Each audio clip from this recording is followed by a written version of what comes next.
제가 아멘. 우리 열왕기하 2장 9장 9절 10절을 우리 세 번만 한번 읽어보겠습니다. 시작.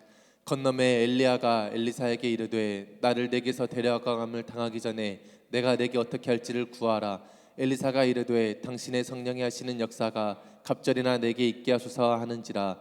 이르되 내가 어려운 일을 구하는도다. 그러나 나를 내게서 데려가시는 것을 내가 보면 그 일이 내게 이루어지려니와 그렇지 아니하면 이루어지지 아니하리라 하고, 건너매 엘리야가 엘리사에게 이르되 나를 내게서 데려감을 당하기 전에 내가 내게 어떻게 할지를 구하라. 엘리사가 이르되 당신의 성령이 하시는 역사가 갑절이나 내게 있게 하소서 하는지라. 이르되 내가 어려운 일을 구하는도다. 그러나 나를 내게서 데려가시는 것을 내가 보면 그 일이 내게 이루어지려니와 그렇지 아니하면 이루어지지 아니하리라 하고, 건너매 엘리야가 엘리사에게 이르되 나를 내게서 데려감을 당하기 전에 내가 내게 어떻게 할지를 구하라. 엘리사가 이르되 당신의 성령이 하시는 역사가 갑절이나 내게 있게 하소서 하는지라. 이르되 내가 어려운 일을 구하는도다. 그러나 나를 내게서 데려가시는 것을 내가 보면 그 일이 내게 이루어지려니와 그렇지 아니하면 이루어지지 아니하리라 하고. 아멘. 이제 서울 종로에 가면 이제 큰 교회 중에 하나가 이제 영락교회라고 있습니다. 뭐 교회 다니는 사람이건 다니지 않는 사람이건 한 번씩 꼭 들어봤을 이름이 이제 영락교회라는 이름인데, 1945년도에 북한에서 27명의 사람들이 내려와서 우리 모여서 예배를 드립시다, 공산주의를 피해서 핍박을 피해서 예배를 드립시다 하면서 이제 시작했던 교회가 서울의 영락교회입니다. 그 중심에 있었던 사람이 이제 한경진 목사님이라는 분이었죠. 1950년대 예배를 드리는데 천막에서 비가 새고 물이 넘쳐가지고 더 이상 예배를 드릴 수가 없으니까 그때부터 교회를 건축하기 시작했는데, 그때 당시에만 한 3,000명 수용할 수 있는, 1950년대 3,000명을 수용해서 주변에 있는 가난한 자와 또 고아된 자들, 또 나그네된 자들에게 이렇게 시설을 제공하였던 그 교회가 바로 이 영락교회입니다. 저도 한번 가봤었는데 그 교사 강습회를 한다고 해서 이제 가봤었거든요. 그랬더니 교사 한 40분이 모여 있더라고요. 그래서 많은 분들이 이렇게 모여 계시네라고 생각했더니 그 교사 40명이 그 초등부 3, 4학년 교사들만 40명이 모여서 이렇게 강습회를 하더라고요. 그러니까 이야기를 들어보니까 학생들이 한 1시간, 2시간 정도 이렇게 지하철을 타고 이렇게 온다고 합니다. 그러니까 그 학생들 생각하면은 교사의 직분을 또 소홀히 할 수가 없어서 자기네들도 이렇게 열심히 한다고 했던 이야기를 들었습니다. 이 영락교회를 그 개척하셨던 분이 바로 이 한경진 목사님이라는 분입니다. 많은 군교회를 이분께서 세워주셨죠. 웬만한 이렇게 군대에 있는 교회를 갔다 하면은 그 교회 잘 지었다 하면은 거기에 한경진이라는 목사님이 이렇게 새겨져 있는 것을 우리가 볼 수 있습니다. 한 제적 성도가 한 5만 명이 넘는 걸로 알고 있고요. 추석 성도가 한 2, 3만 명 되는 걸로 알고 있습니다. 어마어마한 큰 교회죠. 그런데 이제 이분 한경진 목사님 분이 2000년 4월 19일 날 돌아가셨습니다. 교계에 큰 이제 타격이었고 아픔이었고, 그러고 나서 이제 10년이 지난 후에 2010년 4월 달이 되어서 우리 한경진 목사님이 추도를 10주년 추도 예배를 드리자 하면서 한경진 목사님 유품 전시회를 합시다라고 해서 유품을 이렇게 막 모으기 시작했는데 유품이 안 모아지는 거예요. 도저히 유품이 안 모아지더라는 것입니다. 그래서 왜 이렇게 유품이 안 모아질까? 그래서 아드님한테 유품 좀 이렇게 잘 좀 모아주십시오라고 얘기했더니, 그렇게 큰 교회라고 그렇게 많은 사람을 섬기고 또 많은 사람에게 희생하였고 많은 사람을 베풀었던 그 한경진 목사님에게 유품이 하나도 없더라는 것입니다.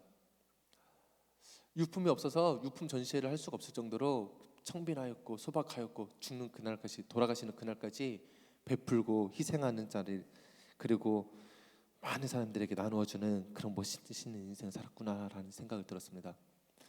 이 이야기를 들으면서, 그리고 오늘 우리가 보았던 이 말씀을 생각하면서 참 많은 생각을 하게 되었습니다. 참 멋있는 삶이었고 그리고 참 멋있는 죽음이었습니다. 오늘 엘리야를 보니까 엘리야가 이제 오늘 좀 죽음이라고 하기는 조금 이제 그렇죠. 이제 하늘로 올라가는 걸 당하는데 이렇게 이야기를 합니다. 우리 9절을 같이 한번 읽어보겠습니다. 시작. 건너매 엘리야가 엘리사에게 이르되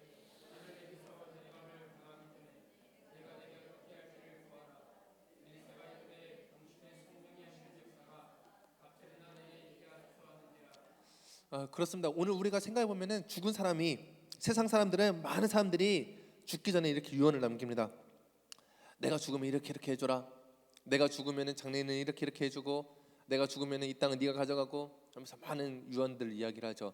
그러니까 내가 죽음을 앞두고 있는 사람들이 거의 하는 이야기는 어떤 이야기들이냐면은, 내가 할 수 있는, 이제 내가 떠났기 때문에 내가 할 수 없는 일들, 내가 이 세상을 떠나면은 남겨진 사람이 해야 되는 일들에 대해서 이야기를 하게 되어 있습니다. 그런데 오늘 엘리야의 이야기를 보면은, 엘리야가 엘리사에게 나를 내게서 데려감을 당하기 전에 내가 너한테 어떻게 할지를 구하라 라고 이야기를 하는 것입니다. 살아있는 사람들이 남아서 해야 되는 일들에 대해서 이야기하는 것이 아니라, 오늘 내가 올라가는데, 이제 하늘로 올라가는 사람들이 얼마나 뭐가 남아있겠어요.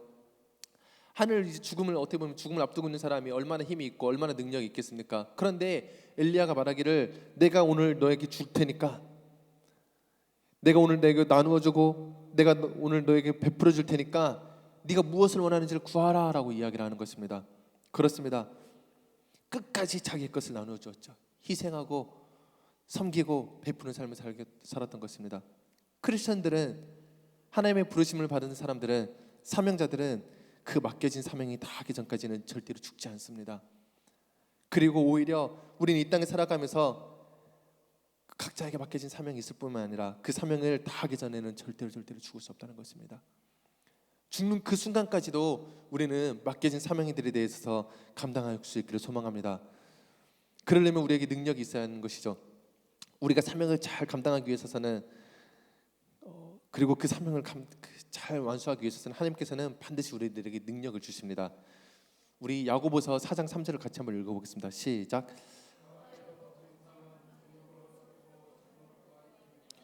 네, 구해도 우리가 받지 못하는 이유는 우리가 정욕으로 쓰려고, 나의 유익과 나의 만족과 나의 이익을 위해서 쓰려고 받지 못하는 것이죠.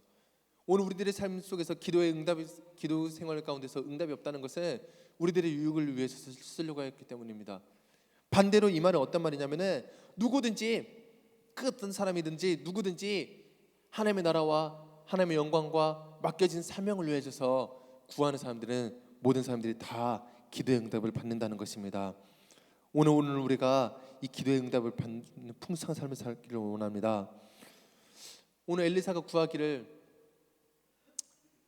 엘리야도 멋있지만 엘리사도 참 멋있는 대답을 하죠. 당신의 성령이 하시는 역사가 나에게 갑절이 나게 하여 주시옵소서.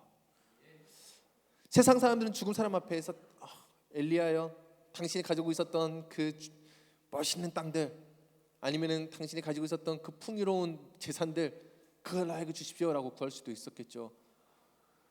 엘리사는 보고 믿고는 확신하였습니다. 세상의 경제로는 절대로 만족함을 얻을 수 없다는 것을 엘리야를 보면서 확신하였습니다. 수입이 부족해서 공고한 것이 아닌 것을 알았습니다. 엘리사가 봤을 때 얼마나 돈 많은 사람들을 보았겠어요. 엘리야를 따라다니면서 왕들도 보고 또 귀족들도 보았겠죠.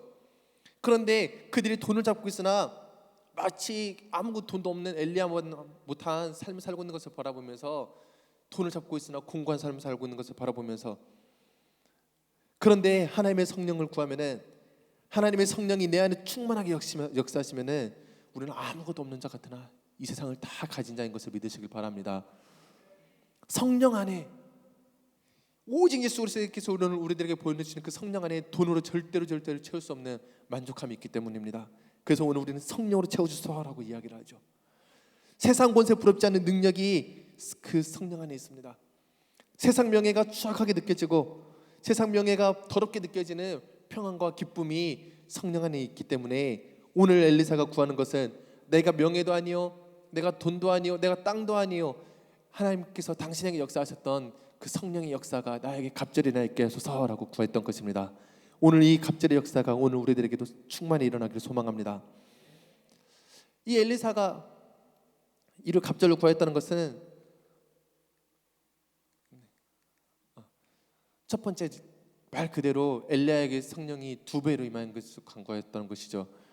엘리야가 행했던 역사의 2배가 나에게 그대로 일어나게 하소서. 엘리야가 사람을 살렸던 사람들의 2배의 역사가 내가 살리게 하여 주시옵소서. 엘리야가 전도했던 2배의 사람들이 내가 전도하게 하여 주시옵소서.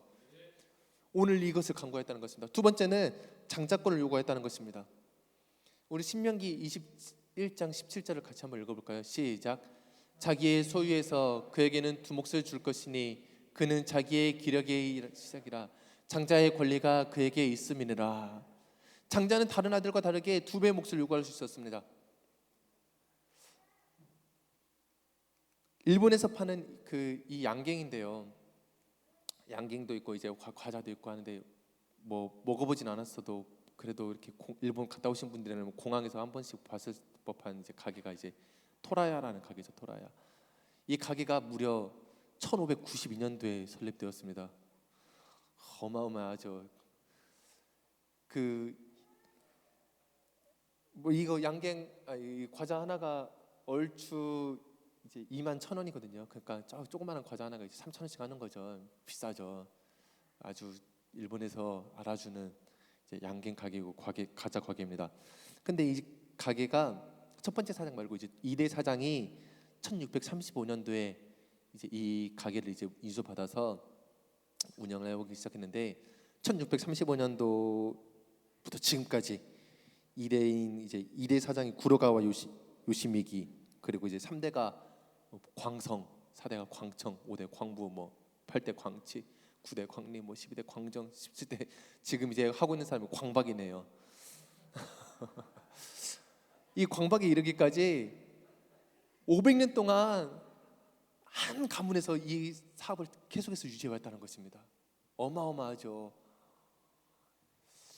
이 이야기를 들어보면서 참, 장자권을 요구한다는 것은 아버지가 나한테 하셨던 그 일, 아버지가 하셨던 그 일을 내가 계승한다는 것이구나라는 것을 느끼게 되었습니다. 오늘 엘리야에게 있어서 장자권, 그 갑절을 나에게, 성령의 갑절을 나에게 주십시오라고 요구했던 것은 당신에게 있었던 그 사역을 내가 그대로 인수받아서 내가 더 나아가서 하겠습니다라고 고백하는 것입니다. 이제 오늘 우리도 고백을 해야 합니다. 예수님이 하셨던 그 사역을 내가 하겠다고 고백을 해야 합니다. 예수님이 이 때문에 제자들을 세우셨죠. 그리고 엘리야와 엘리사에게 보내주셨던 그 성령을 지금 우리들에게도 보내주고 계시는 것입니다. 이제 우리가 예수님의 사역을 계승해야 합니다. 이 토라야라는 가게 얼마나 대단합니까? 무려 500년입니다. 500년. 그런데 예수님은 지난 2000년 동안 그 복음이 흐르고 흘러게 하였습니다. 무너지지 않을 거, 앞으로도 무너지지 않을 것이고 앞으로 더 힘차게 전진해 나갈 것입니다. 외롭고 고독하고 힘들어도, 사람들이 알아주지 않는다 할지라도, 이것으로 인해서 경제적인 부유가 나타나지 않는다 할지라도 우리는 그 사명의 부르심을 받았습니다. 이 토라야보다도 훨씬 더 위대한 사명에 우리가 부르심을 받은 것입니다. 오늘 우리의 믿음으로 말미암아 500년 후에, 아니 정말 예수님 오시는 그날까지 우리들의 신앙이 계속해서 계승되어지기를 간절히 소망합니다. 쉽지 않죠. 오늘 10절 같이 말씀을 읽어보겠습니다. 시작. 이르되 내가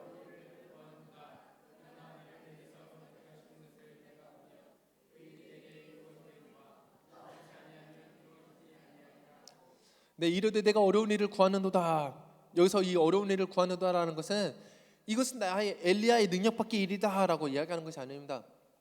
이건 내가 할 수 있는 일이 아니야라고 말하는 것이 아니라 그것은 네가 알고 있는 이 어려운 일, 여기서 이 어렵다 이 말은 이제 히브리어로 쉐타였던 것 같아요. 쉐타 기억이 잘 안 나는데 쉐타였던 것 같아요. 이 능력받기 일을 구한다 이 말은 너희가 하고 있는, 네가 구하는 그것이 힘들고 난폭하고 거칠고 고통스럽고 때로는 그것이 비탄에 잠기는 일이야. 그 일을 네가 지금 구하는 거야 라고 이야기를 하는 것이죠. 그렇습니다. 우리가 크리스천들의 삶을 살아보면은 날마다 풍요와 날마다 뭐 기쁨과 평안만 있는 것이 아니죠. 그것이 때로는 고통스럽습니다. 때로는 그것이 십자가의 길을 간다는 것이 힘들고 외롭고 너무나도 포기하고 싶을 때가 많습니다. 그래서 사도행전 20장 22절 23절 우리 같이 한번 읽어볼까요? 바울의 고백입니다. 시작. 보라 이제 나는 성령에 매여 예루살렘으로 가는데 거기서 무슨 일을 당할는지 알지 못하노라. 오직 성령이 각성에서 내게 증언하여 결박과 환난이 나를 기다린다 하시나. 예루살렘으로 가면 환영인파가 기다리는 것다 할지라도 부족한데 그곳에서 나를 향해서 기다리고 있는 것은 결박이고 그것이 나를 향해서 기다리고 있는 것은 환난이다. 내가 사명을 감당하는 것은 고통과 비단만 있는 것이 아니라 때로는 죽음을 담보로 요구할 때도 있는 것입니다. 때로는 붙잡힘과 내가 결박당한 것을 담보로 요구할 때도 있는 것입니다. 그러나 24절 같이 읽어보겠습니다. 시작. 내가 달려갈 길과 주 예수께 받은 사명 곧 하나님의 은혜의 복음을 증언하는 일을 마치려 하면은 나의 생명조차 조금도 귀한 것으로 여기지 아니하노라. 아멘. 그렇습니다. 내가 받은 이 사랑, 예수님이 나에게 하셨던 그 십자가의 그 사랑, 죽으시기까지 나를 살리셨던 십자가의 희생과 섬김과 사랑을 이제 우리가 계승해야 될 때입니다. 하나님의 말씀에는 능력이 있습니다. 고통과 고난을 선으로 바꾸시는 하나님의 능력이 있습니다. 그렇기 때문에 바울이 각성에서 나를 향해서 기다리고 있는 그 예루살렘에서 나를 향해서 기다리고 있던 결박과 환란이 두렵지가 않았던 것이죠. 내가 그곳에 가서 곧 결박당한다 할지라도, 내가 그곳에 가서 고통당한다 할지라도 하나님께서는 반드시 그것을 선으로 바꾸시고 하나님께서는 반드시 그것을 평온과 기쁨으로 바꾸실 분인 것을 알고 있었기 때문인 것입니다. 하나님의 성령에는 능력이 있습니다. 돈이 없어도 내 영혼을 채우시는 만족함을 느끼는 풍요로움이 거기에 있습니다. 오늘 우리가 그 하나님의 성령, 하나님 나에게도 갑절로 주시옵소서. 내가 주님의 일을 행하겠나이다. 엘리야에게 하셨던 그 일, 예수님이 하셨던 그 일을 내가 갑절로 감당하길 원합니다. 사도 바울에게 했던 그 일들을 내가 갑절로 감당하길 원하나이다. 오늘 이것이 우리들의 고백이 되는 우리 향기교회 성도님 되기를 소망합니다. 기도하도록 하겠습니다. 하나님 아버지 감사하고 감사합니다. 하나님 아버지, 나에게 남겨있는 것은 정말로 고통과 내게 남겨져 있는 것은 죽음의 영이었지만 주님께서는 나를 살리시고 주님께서는 나를 붙잡으시고